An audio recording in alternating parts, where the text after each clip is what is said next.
ब्राह्मण जब से जब जितना भी इस धरती पर जप होता रहेगा, ऐसे ब्रह्मत्व का प्राकट्य होता रहेगा। ब्राह्मण जब से पैदा हुई एक शक्ति का नाम है। सच मानो तो ब्राह्मण त्याग से जन्मी हुई एक भक्ति का धाम है।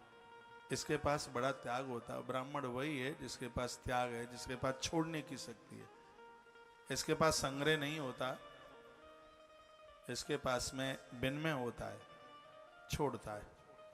ब्राह्मण ज्ञान के दीप जलाने का नाम है, तो ब्राह्मण विद्या का प्रकाश फैलाने का काम है। यह ना होता तो वेद वेदांग ये सब भाषाएं कौन समझता। कहाँ ये कथाएं होती हमारे बीच में, कहाँ उद्धार आत्म कल्याण होता। तो ब्राह्मण ज्ञान के दीप जलाने का नाम है। सच मानिए ब्राह्मण विद्या का प्रकाश फैलाने का काम है। धरती पर विद्या का नाश करने के लिए और विद्या का फैलाने के लिए इस धरती पर आया है।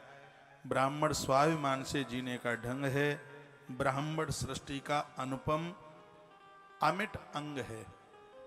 इस प्रकृति के सौंदर्य में बढ़ाने में इसका बहुत बड़ा योगदान है। ब्राह्मण हलाहल पीने की कला है।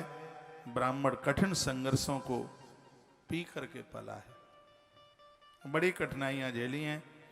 ब्राह्मण ज्ञान भक्ति त्याग परमार्थ का प्रकाश है।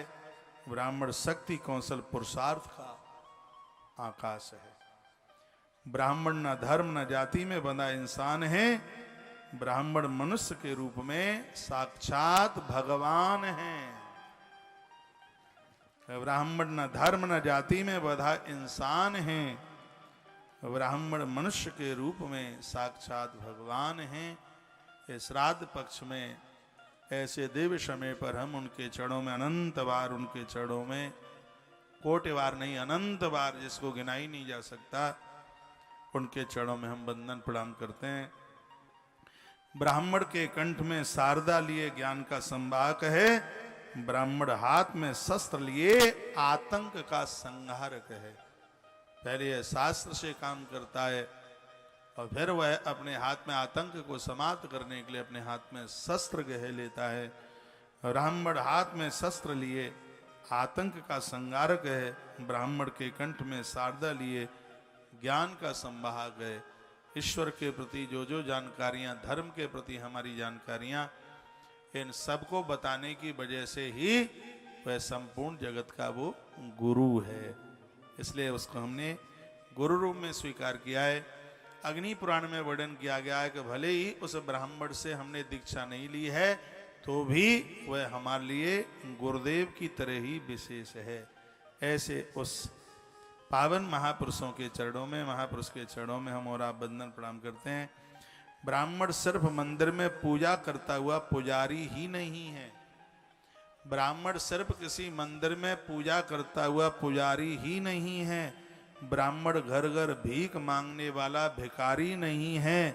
ब्राह्मण गरीबी में सुदामा सा सरल, ब्राह्मण त्याग में महात्मा दधीची सा, महाराज महात्मा दधीची जैसा विरल है। ऐसे ब्राह्मण देव के चरणों में इस श्राद्ध पर्व के समय पर हम और आप सब वंदन प्रणाम करते हैं। वह ब्राह्मण जो कि सरल तो सुदामा की तरह है और बिरल महात्मा दधीची की तरह, जिसने देश समाज कल्याण के लिए अपनी अस्थियों को भी निकाल करके दे दिया। महात्मा दधीची की कथा आपने बहुत बार सुनी है। ऐसे विप्रदेव के चरणों में हमारा और आप सबका कोट सा बार वंदन प्रणाम है। सत्य तो यही है कि हम श्राद्ध पक्ष में आज ब्राह्मण की चर्चा आज के प्रवचन में कर रहे हैं। हमारे आपके पुरखे पूर्वज फूले नहीं समा रहे होंगे, उनको इतना आनंद हो रहा होगा, इतना आनंद हो रहा होगा। ये श्राद्ध पक्ष देखना, 2022 का श्राद्ध आपको क्या क्या नहीं दे देगा, आप गिन नहीं पाएंगे, आप संभाल नहीं पाएंगे। पितर और परमात्मा की कृपा से इतना सब कुछ प्राप्त हो जाएगा। मुझे ऐसा एहसास हो रहा है।